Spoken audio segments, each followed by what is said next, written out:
Bharatiya Janata party ने पूरे मुल्क के लोगों को परेशान करके रखा हुआ है और भाजपा ने ही यह हिजाब और बुर्के का मसला पूरे मुल्क में खड़ा किया हुआ है, जिसका आज बटा हुआ फैसला सुप्रीम कोर्ट के जजेस का आया है और उन्होंने कहा है कि एक बेंच बना करके चीफ जस्टिस ऑफ इंडिया के सामने यह पेश किया जाएगा।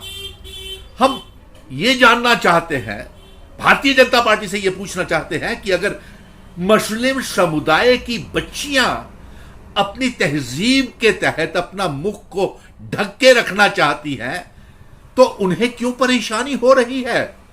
अगर हमारी मुस्लिम बच्चियां अपना सर किसी को दिखाना नहीं चाहती हैं और बेटी पढ़ाओ बेटी बचाओ का नारा जो है प्रधानमंत्री जी देते हैं, तो फिर उन्हें स्कूलों में जाने से रोका क्यों जाता है बुर्का पहनने के ऊपर? इसका जवाब भारतीय जनता पार्टी को देना पड़ेगा और मिशन स्टेटहुड को पूरा पूरा भरोसा है कि इसका इंसाफ चीफ जस्टिस ऑफ इंडिया के बेंच से मुस्लिम समुदाय के बच्चियों को, औरतों को बुर्का पहनने से, हिजाब पहनने से कोई नहीं रोक सकता। हमारे हिंदू धर्म में भी तो हमारी माताएं बहनें जो है घूंघट निकालती हैं, सिख मजहब में भी सर को ढकने का रिवाज है, हर मजहब में तहजीब है महिलाओं के लिए, बहनों के लिए, बच्चियों के लिए कि एक तहजीब का इतिहास पेश करें, तो बीजेपी के पेट में दर्द क्यों होता है?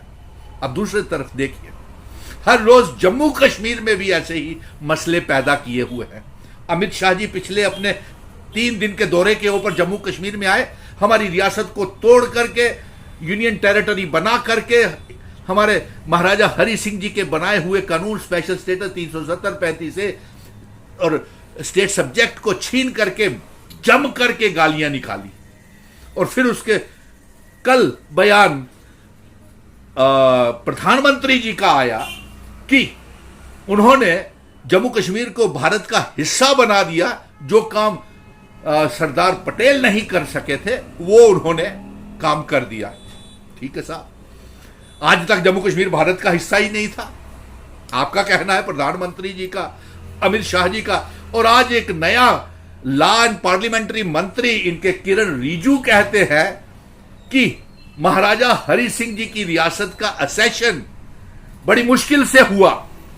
अरे आपको कैसे जानकारी है इस बात की साहब? आपसे क्या? तो बड़े अफसोस की बात है कि हर रोज जम्मू कश्मीर में कई मुश्किलें पैदा की जाती हैं।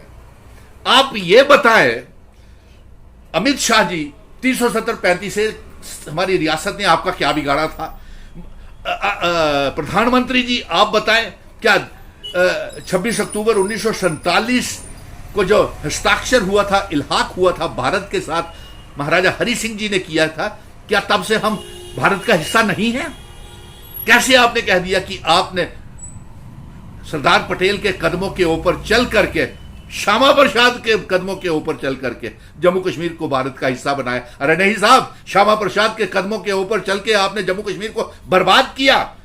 और आज किरण रिजिजू जो लॉ एंड पार्लियामेंट्री मिनिस्टर हैं, उनका यह कहना है कि महाराजा हरि सिंह जी का विलय उस समय की पार्टियां चाहती ही नहीं थी। आपसे क्या रिजिजू साहब, हमारे महाराजा जी ने कहा था क्या?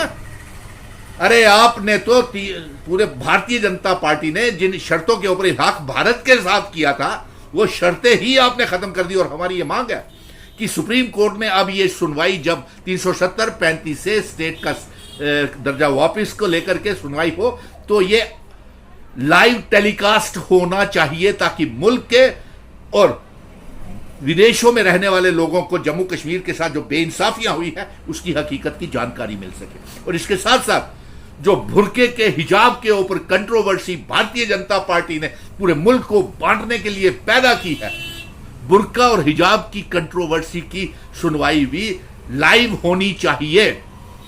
और हम पूरा पूरा समर्थन करते हैं, अगर हमारी मुस्लिम बेटियां, बहनें, माताएं अगर ये चाहती हैं हिजाब और बुर्जा, तो उन्हें रोकना नहीं चाहिए, ये उनका संवैधानिक कॉन्स्टिट्यूशनल हक है। जय हिंद, जय भारत।